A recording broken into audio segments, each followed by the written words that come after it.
You know, when we try to figure out how humans treat each other, we usually default to this expectation of, like, simple physics. Right, yeah, we treat it like a mirror. Exactly, like a mirror. The assumption is that, if you project warmth and kindness towards yourself, that exact same light just naturally reflects outward onto everyone else. It's a very comforting thought, honestly. It is. Yeah. We want to believe that if you just fix your own internal emotional landscape, the rest of the world just automatically benefits from it. Yeah, it's an appealing narrative because it's this tidy equation, right?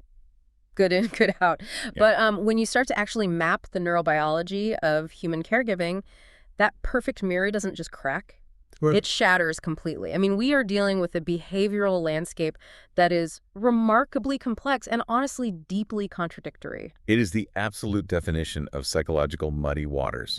And you, sitting there listening, you've brought us a truly mind-bending stack of research today to help us navigate it. We really have our work cut out for us with this one. We do. So welcome to Today in the Hypothesis, where we take the heavy reading off your plate, strip away all that academic jargon, and figure out what the data actually means for your life. And our mission today is to unpack an incredibly comprehensive, multidisciplinary research paper. Yeah, this deep dive is based on work by independent researcher Victor H. Sertouche. It's titled Assessing the Intrapersonal Primacy of Compassion. Let's zero in on that phrase for a second, intrapersonal primacy, because that is the foundational premise we are putting under the microscope today. Right.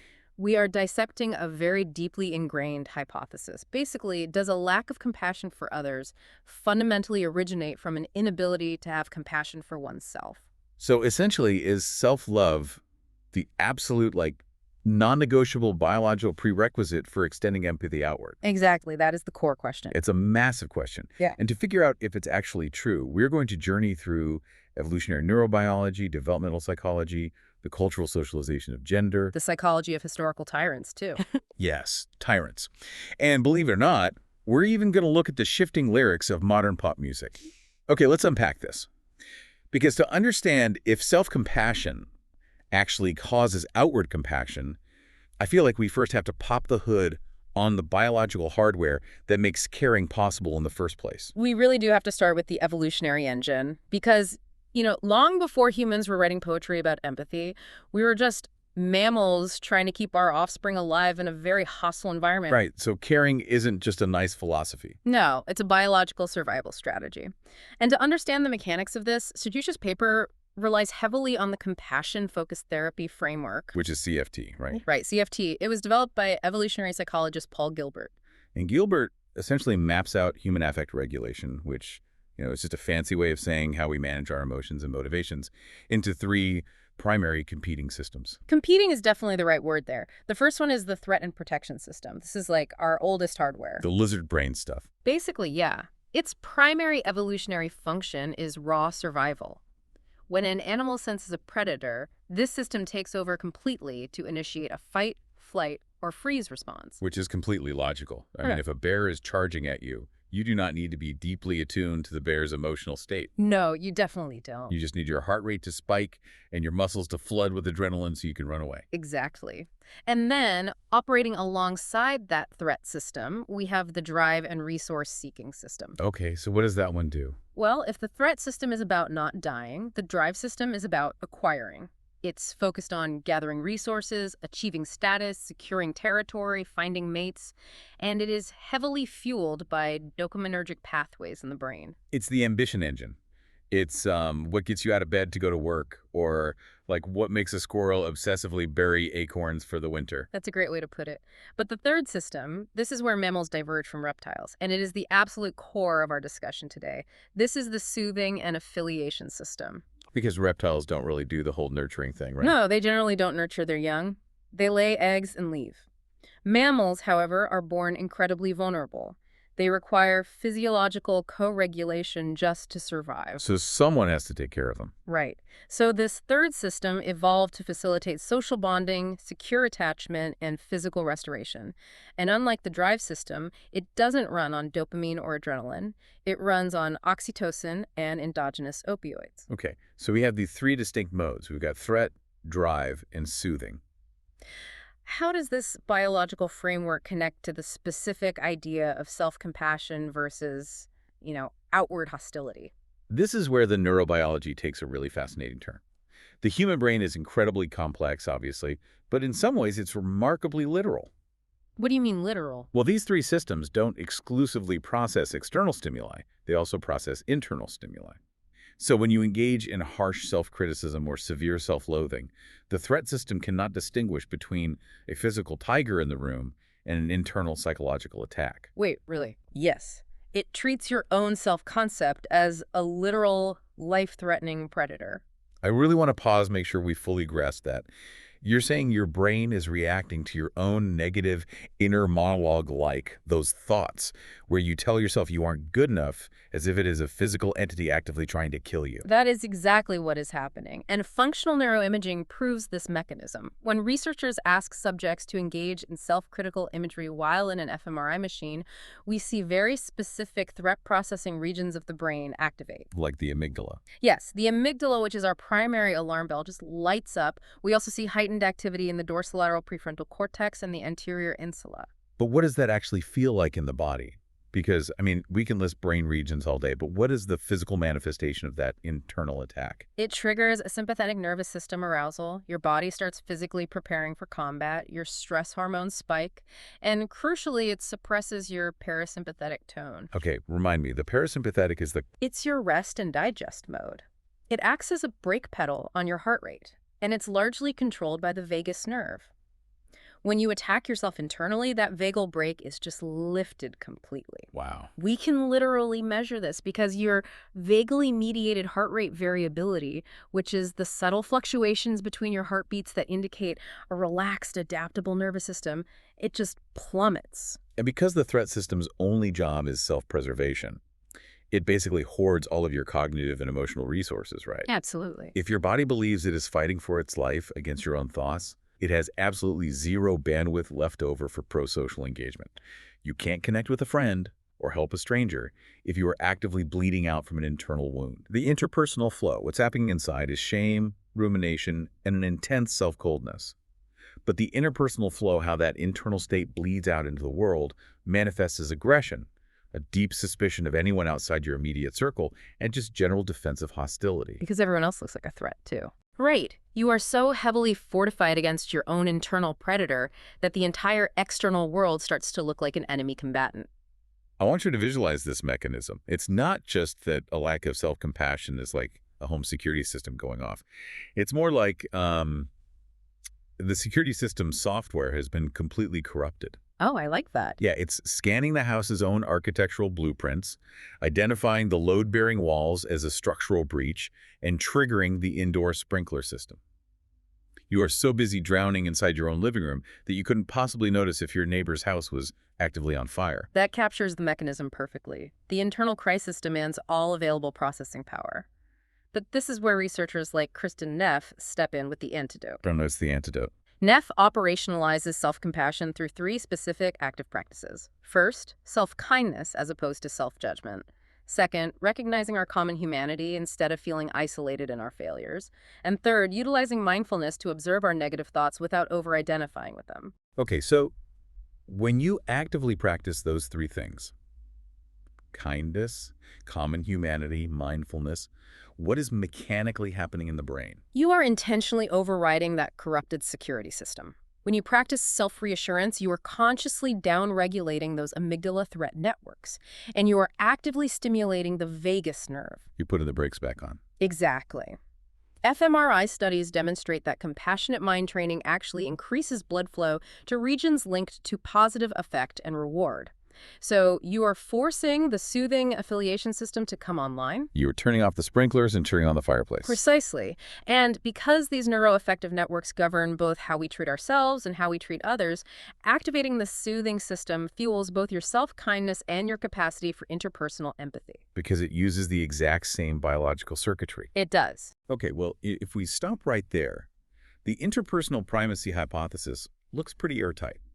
I mean, the neurobiology clearly shows that self-criticism triggers the threat system and external hostility, while self-compassion triggers the soothing system and external care. It certainly paints a clear picture. It implies you absolutely must build the foundation of self-compassion before you can possibly extend it outward. Right. And if we only looked at adult neurobiology, that conclusion would be inescapable.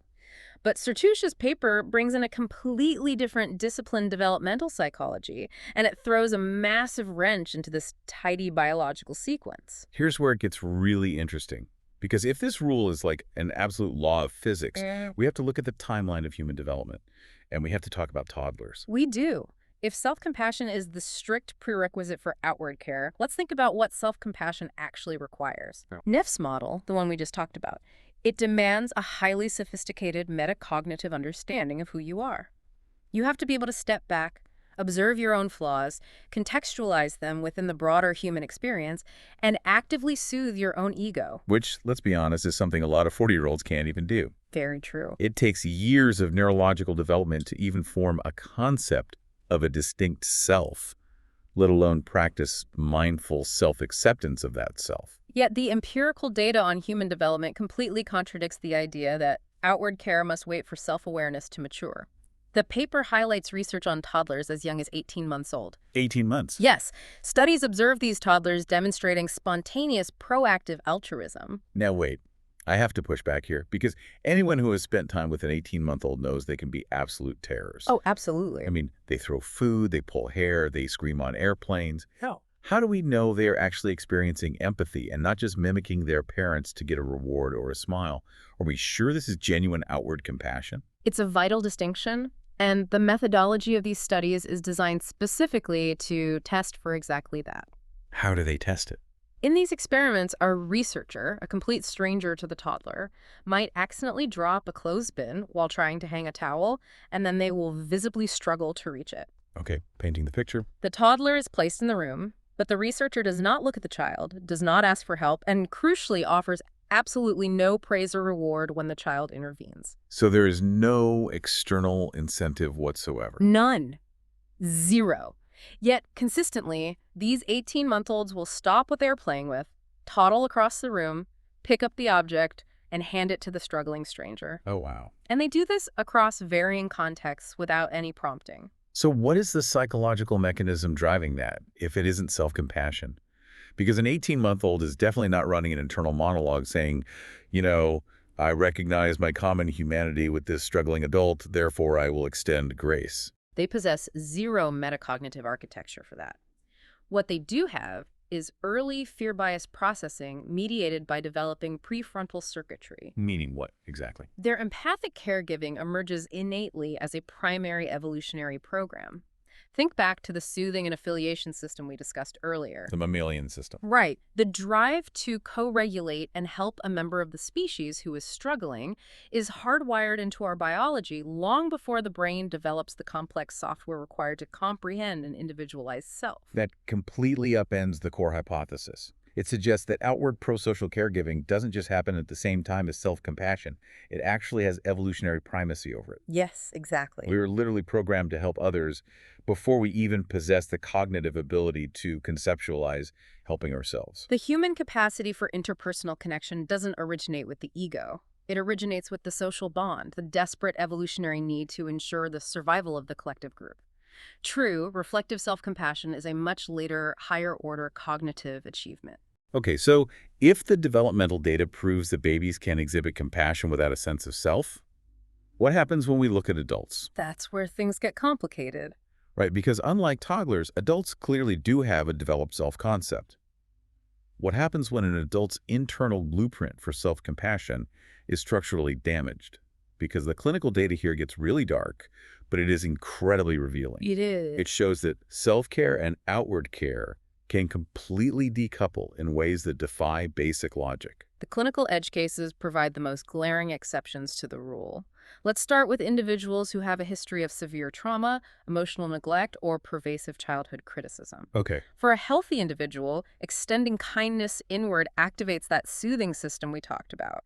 But for these trauma survivors, trying to be self-compassionate actually triggers a paradoxical threat response. Hold on.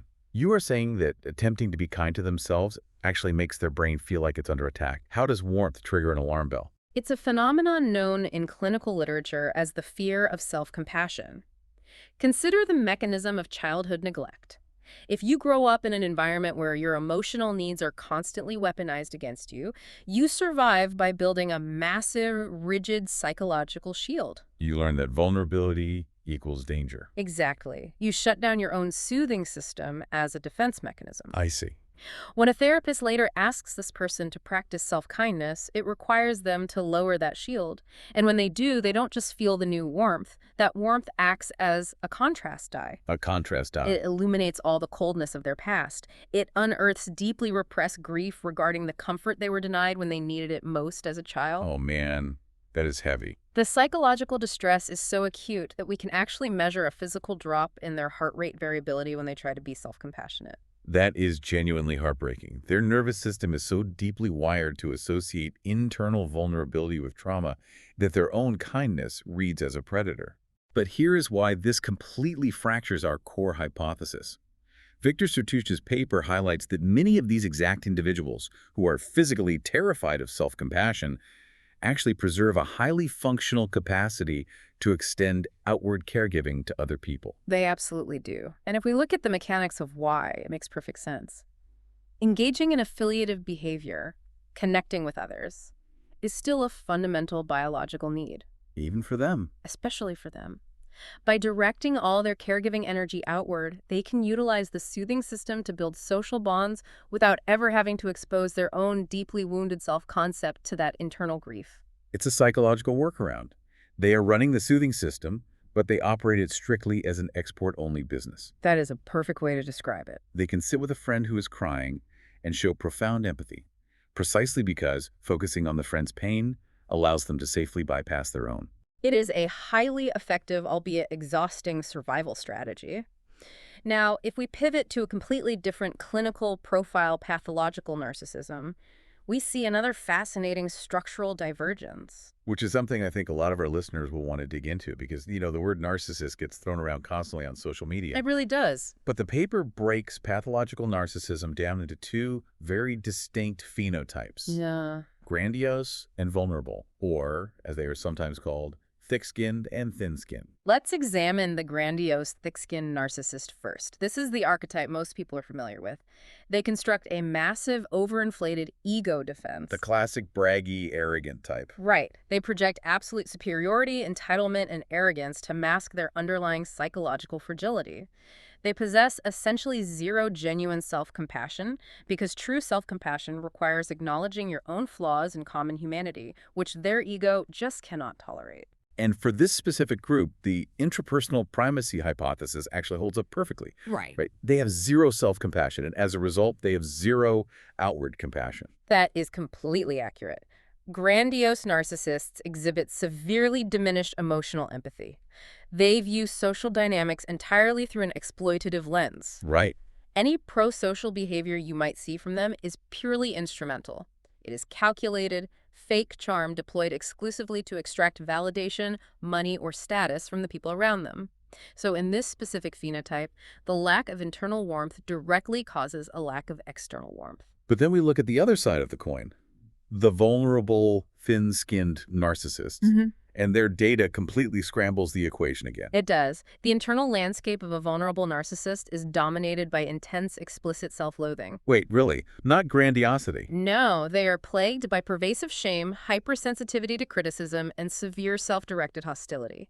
They are at absolute zero on any metric of self-compassion. Yet, when we put them through performance-based clinical assessments, they demonstrate something highly unexpected. They retain functional and, in many cases, heightened cognitive empathy. I want to make sure we define that clearly for the listener. What is the physical or psychological difference between cognitive empathy and emotional empathy? Emotional empathy is the affective resonance we usually think of. It's actually feeling a shadow of the sadness or pain that another person is experiencing. Feeling it with them. Exactly. Cognitive empathy, on the other hand, is also known as theory of mind. It is the sterile intellectual ability to accurately detect and map out what another person is thinking or feeling without necessarily absorbing the emotion yourself. So it's data collection versus emotional connection. That is a brilliant summary. Vulnerable narcissists are remarkably adept at data collection. They are hypervigilant to negative social cues. In a crowded room, they will be the first to recognize subtle facial expressions of exclusion, frustration, or relational distress in others. But why? If they are so obsessed with their own misery, why are their radar dishes so highly attuned to everyone else's micro-expressions? Because their fragile ego requires constant threat assessment. They need to know exactly where the social landmines are. They read the room perfectly to protect themselves. Oh, I see. But here is the critical mechanism. While their cognitive empathy is heightened, their emotional empathy is defensively gated. Gated? Yeah, they can see that you are hurting, they can map your psychological state perfectly, but they build a wall to prevent your pain from resonating within them because their own unstable self-concept couldn't handle the additional emotional weight. And when they do decide to help someone, when they engage in outward caregiving, it isn't coming from that warm, soothing system, is it? It's transactional.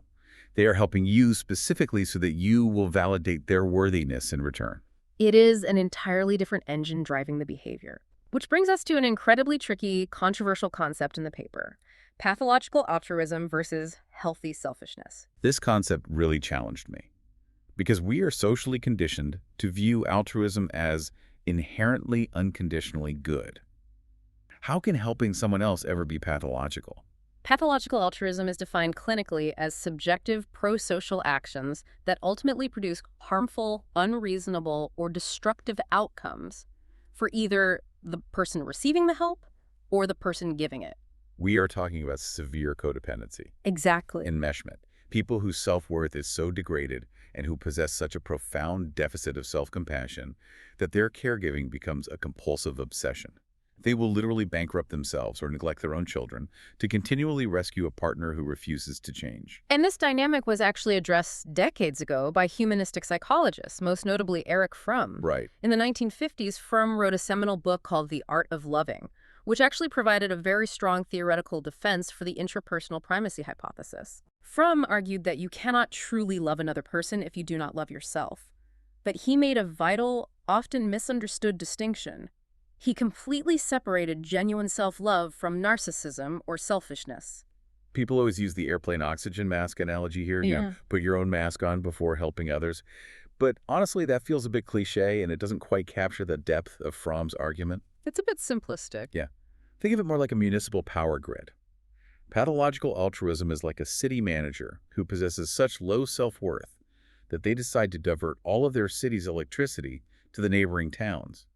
They feel noble doing it, but eventually their own generators overheat and melt down. Yes, exactly. Erich Fromm's concept of healthy selfishness isn't about hoarding the electricity. It's about shutting down the grid briefly to do the necessary critical maintenance on the generators. That is a much more accurate structural metaphor. Fromm argued that a truly selfish person is not someone with too much self-love.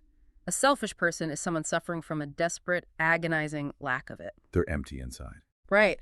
They are driven by an insatiable, empty void, and they frantically try to acquire resources, validation, or control to fill a hole that can never be filled. So how did Fromm define actual functional love if it isn't just mindless self-sacrifice? Fromm defined love not as a fleeting emotion, but as a productive orientation of the total personality.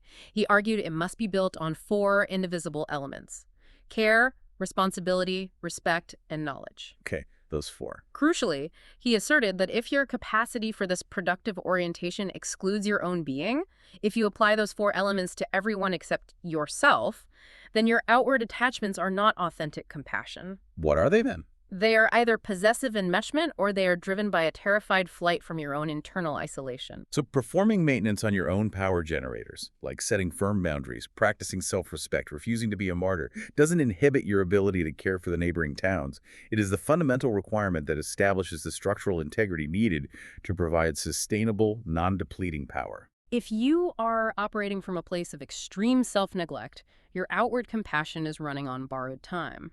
It will inevitably burn out or warp into bitter resentment or manifest as the pathological enmeshment we just discussed. Okay, so we have thoroughly explored these clinical edge cases. We've looked at trauma survivors, fragile narcissists, and pathological altruists. But for the listeners sitting in traffic right now, how does this hypothesis hold up when we apply it to the broader everyday population? That's a great pivot. How do normal, everyday societal pressures fracture this supposed rule that self-compassion must equal outward compassion? To understand the everyday fracturing of this hypothesis, we have to look at socio-demographic moderators. Basically, how does society train us to use our biological systems? Okay. The two most prominent moderators highlighted in the research are gender role socialization and the psychology of economic scarcity. Let's tackle gender first, because the empirical data here is incredibly compelling and, honestly, a little counterintuitive. Sertucci's paper cites a massive meta-analysis that encompasses 88 independent samples from around the world. That's a huge data set. Right. And the data clearly shows that men report statistically higher levels of self-compassion than women. It is important to contextualize this. The effect size is technically small, but it is statistically significant and highly consistent across multiple studies. And the consensus among researchers is that this discrepancy is driven directly by cultural and environmental socialization, not by inherent biological sex differences. We are talking about cultural programming. Yes.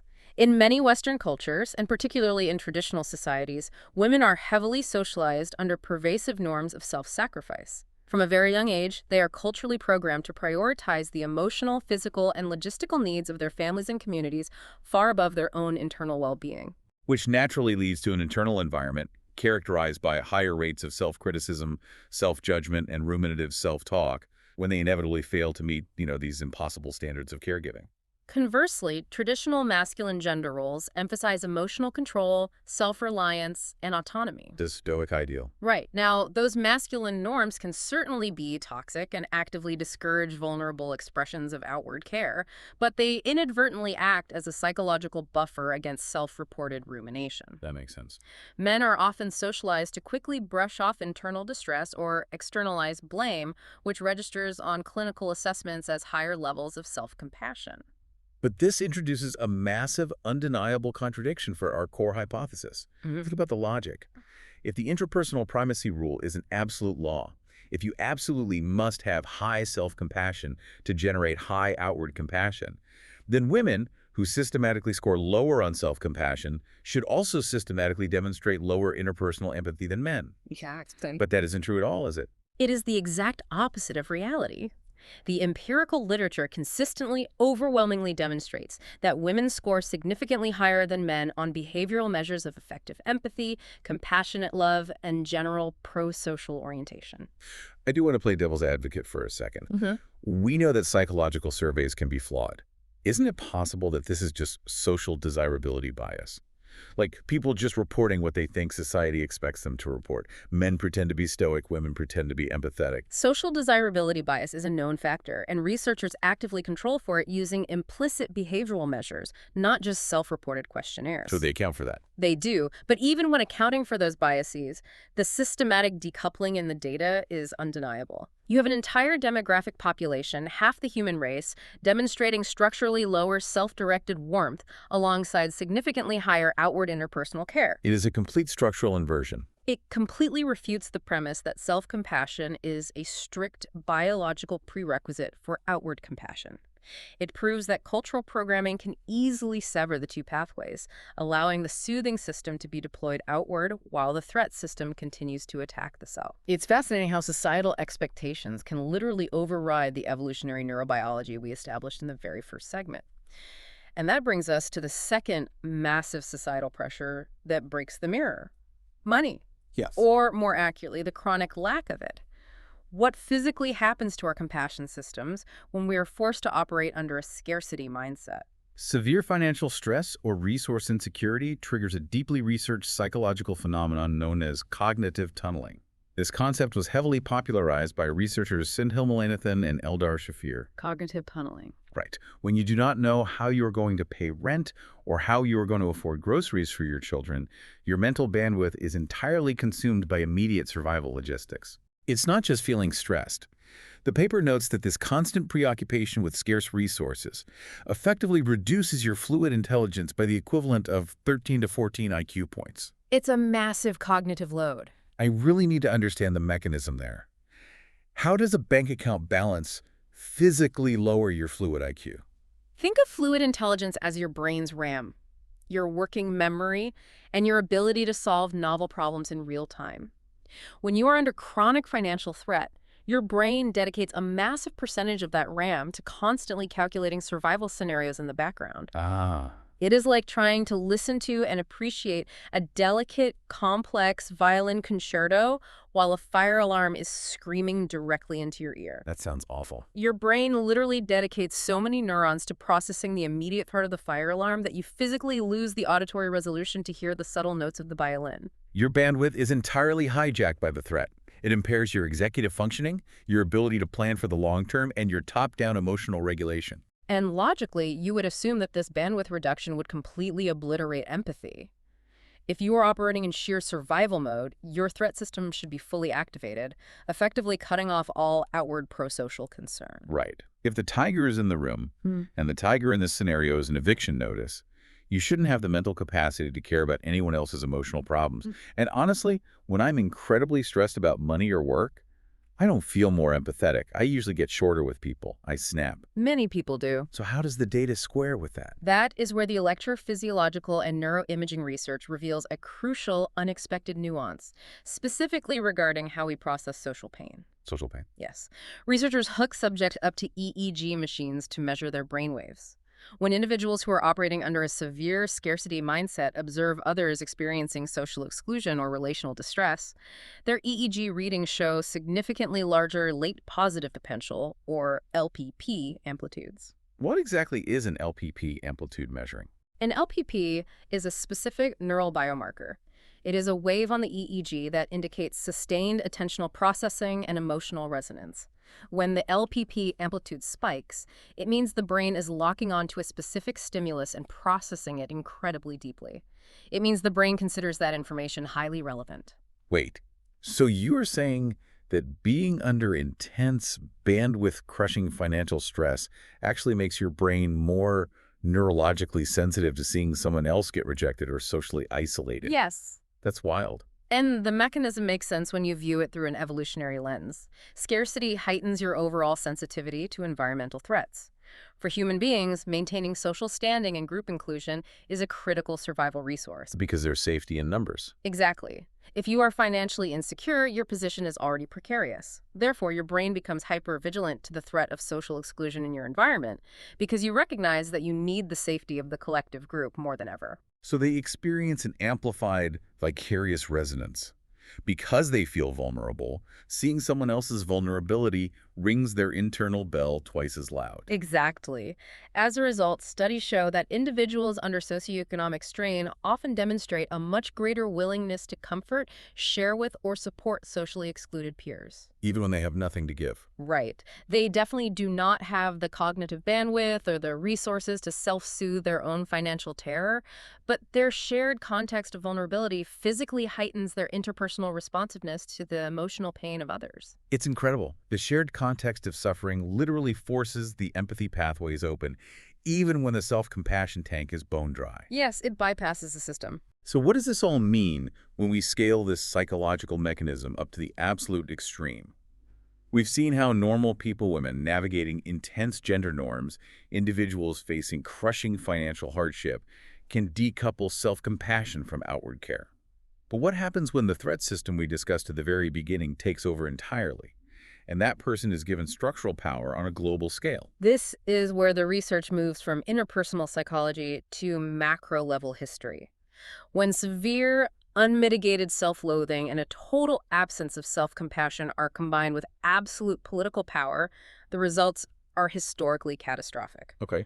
The paper delves into psychohistorical analyses of tyrannical figures to illustrate this ultimate failure of the system. We were talking about dictators. Yes.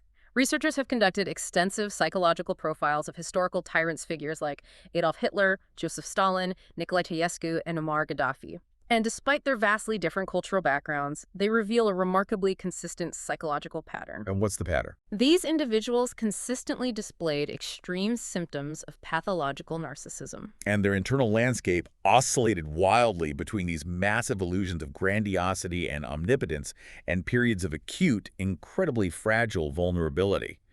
Now, we always try to impartially remind the listener on this show that individuals do not operate in a vacuum. Of course not. Historical trauma, widespread national poverty, the humiliation of a population after a major war, that environment often fertilizes the ground, allowing these highly disordered personalities to seize power in the first place. The social conditions provide the opportunity. That structural context is vital. We can't ignore it. But if we isolate the psychodynamics of the individuals themselves, we see a fascinating mechanism at play. For the dictator, political domination serves as a psychological prosthesis. A prosthesis. Yes. Their internal self-concept is deeply unstable and fractured. They absolutely cannot tolerate the feeling of internal vulnerability. And they possess zero capacity to process personal weakness or failure through the healthy mechanism of self-compassion. They just can't do it. Right, so what does a powerful mind do to protect a completely shattered ego? It refuses to look inward. It projects the threat entirely outward. Precisely. The tyrannical personality takes all of their own internal defect, shame, and perceived threat and externalizes it. They project their own self-loathing onto targeted minority groups, political dissidents, or fabricated external enemies. And this externalization generates a horrifying, self-reinforcing loop. Let's trace that loop. How does it sustain itself? The dictator feels internal shame. To avoid feeling it, they project it outward and enact brutal repression against a target group. That repression inevitably breeds real external hostility and resistance against the dictator. Which makes sense. People fight back. Exactly. The dictator then uses that external resistance as confirmation of their initial internal paranoia, and that validated paranoia is then used to justify even further, more extreme cruelty. Because they cannot use the soothing system to calm their own internal terror, their threat system dictates mass violence on a national scale. It is the ultimate horrific manifestation of the corrupted home security system analogy.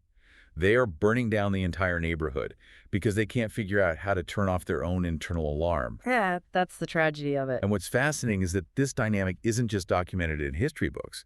It is a central recurring theme in some of our most enduring cultural archetypes. The paper actually brings in literature, specifically Mary Shelley's Frankenstein, published in 1818 as the perfect narrative exploration of this exact psychological unraveling. It might seem strange to find a 19th century Gothic novel in a modern psychological paper, but it is a brilliant inclusion. It really is. Victor Frankenstein creates this biological being, and the moment it opens its eyes, Victor is horrified by its appearance and completely abandons it. Which, as an aside, Victor's abandonment is a perfect reflection of his own grandiose narcissism. He wanted the glory of creating life, but he possessed none of the empathy required to take responsibility for it. Exactly right. But look at the creature itself in those early chapters. Initially, the creature is essentially the 18-month-old toddler we discussed earlier. The innocent blank slate. Yes. He demonstrates an innate, spontaneous empathy.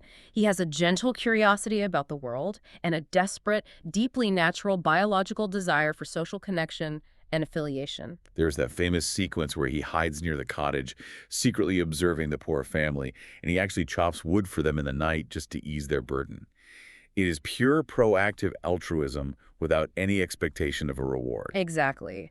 But what happens? Every single time he attempts to bridge the gap and enter human society, he is met with violent horror, disgust, and physical rejection. Over and over again. The ultimate turning point in the novel occurs when the creature comes across a young girl drowning in a river. Acting purely on that innate altruistic drive, he leaps in and saves her life. And how is he rewarded? A human sees him and shoots him. And it is those repeated, systemic, brutal traumas that completely dismantle the creature's early attempts at self-acceptance. They instill a profound, inescapable self-loathing. The creature internalizes the absolute disgust of his creator and the violence of society. He begins to believe, fundamentally, that he is a monster, and that he is permanently excluded from the common humanity required for self-compassion. So his soothing system breaks completely. And this internalized self-hatred directly translates to external cruelty. As his internal soothing system is destroyed, his threat system takes permanent control. Which leads to arguably the most chilling line in the book.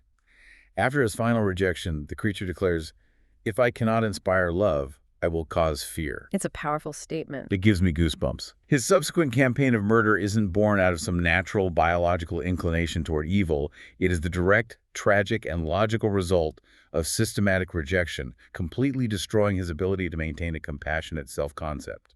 When the self-compassion is eradicated, the outward empathy instantly vanishes and hostility takes its place. And while Frankenstein gives us a fictional narrative of one individual's degradation, The paper brings this exact dynamic of degraded self-worth and rising hostility into the present day by analyzing massive cultural trends, Right. specifically through computational text analysis of popular music.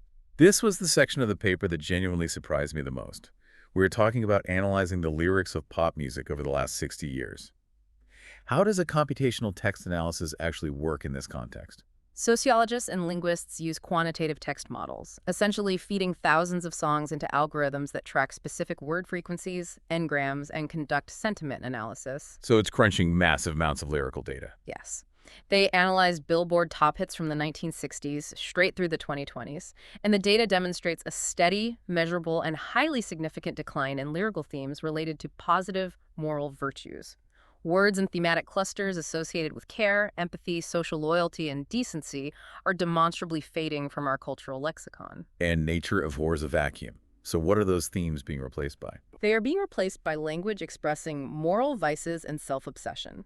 The statistical models show a 52% increase in lyrics explicitly referencing degradation and a 49% increase in themes of physical or emotional harm. Wow, almost a 50% jump. Furthermore, modern song lyrics have become structurally much simpler, vastly more self-focused, using I and me significantly more than we or us, and they are significantly more expressive of negative affective states.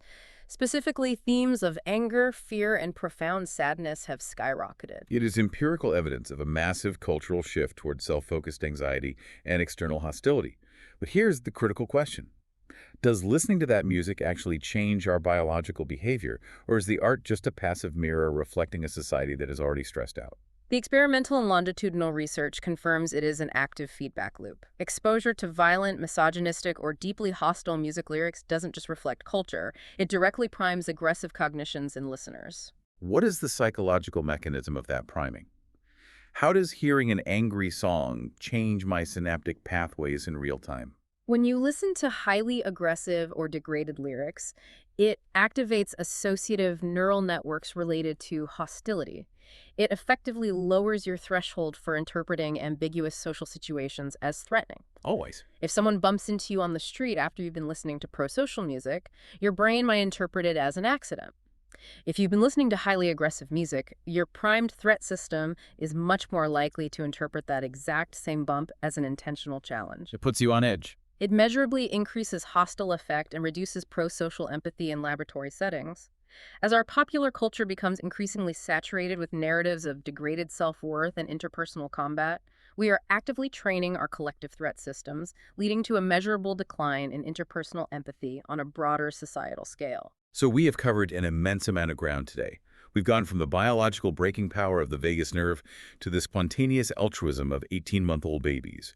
We've looked at the paradox of vulnerable narcissism, the cultural programming of gender roles, the cognitive tunneling of financial scarcity, the psychological projection of historical dictators, and the rising hostility in our Spotify playlists. So what does this all mean for us? It's a lot to pull together. How do we synthesize Victor Sertuch's massive multidisciplinary investigation into the interpersonal primacy hypothesis? The primary synthesized conclusion of the research is that the hypothesis, the idea that a lack of compassion for others always originates from a lack of self-compassion, is conditionally supported, but it is ultimately incomplete as an absolute rule. It is definitely not a simple physics equation. The mirror is broken. It accurately describes human dynamics only when the threat system is in primary control. When an individual suffers from severe self-coldness, unresolved trauma, or fragile narcissism, the inability to soothe oneself directly drives external hostility. Like we saw with the dictators. We see the mechanics of that in the historical dictators, and we see it in the tragic trajectory of Frankenstein's monster. In those cases, self-compassion is absolutely vital. It provides the required stable foundation to prevent those toxic, violent threat projections. Right. But human caregiving is an incredibly resilient, deeply entrenched evolutionary drive. The hypothesis fails as a universal law because our biological caregiving systems can, and frequently do, decouple. Interpersonal compassion can function completely independently of self-compassion. We see that decoupling clearly with the 18-month-old toddlers who are hardwired to help strangers before they even possess a concept of the self. We see it in women who are culturally socialized to endure low self-compassion while maintaining incredibly high functional outward empathy. Exactly. And we see it in the scarcity mindset, where the terror of financial stress actually heightens a person's neurological resonance with someone else's social pain. Right. Self-compassion and interpersonal compassion are not a strict, linear, sequential process where step A must always precede step B. They are dual, parallel expressions of the exact same evolved affiliative care system. They run on the same hardware, but Right. they can be triggered separately. Yes. They share the same neural pathways, but they can be activated independently by our biology, by our environment, or by our cultural programming. Cultivating self-compassion is crucial because it prevents burnout, resentment, and toxicity, but the human capacity to care for others is a primary, beautiful drive that can persist even in the total, dark absence of self-directed kindness. It really is muddy waters. But I have to say, it is a profoundly beautiful kind of mud.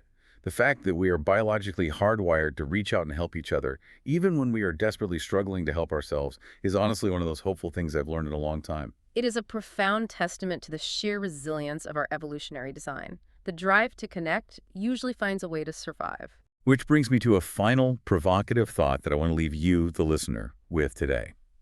We have spent this entire time establishing that human caregiving, whether it is spontaneous like the toddler or structurally defensive like the trauma survivor, evolved over millions of years of messy mammalian biology. Very messy. But as we move into the future, we are increasingly relying on AI and complex algorithms to moderate our social lives, to make healthcare and caregiving decisions, and even to act as our therapists.